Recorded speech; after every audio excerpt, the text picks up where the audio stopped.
مسئلہ ہے، ذرا غور سے سن لیجیے، اس کی تصدیق کرنی ہو تو خیر المدارس یا قاسم العلوم سے ہوگی. چھوٹے موٹے مولوی حضرات کو ان مسائل کا پتہ ہی نہیں ہے بیچارہ کو، کہ جو شخص نماز پڑھاتا ہے، تراویح کی بات کرو، تراویح کی امامت کراتا ہے، اس کے لیے لازم ہے کہ اس وقت یعنی عشاء کی نماز جماعت میں وہ شامل ہو.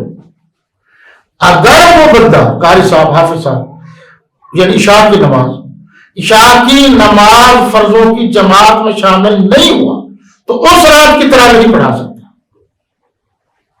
یہ فتویٰ ہے. اس کے لیے شرط ہے جس نے نماز تراویح پڑھانی ہے کہ وہ فرض کی نماز با جماعت عشاء کی نماز پڑھے.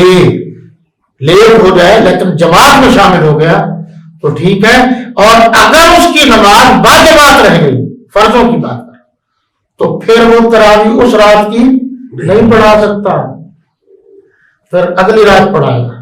باقی انشاءاللہ تعالیٰ پھر صحیح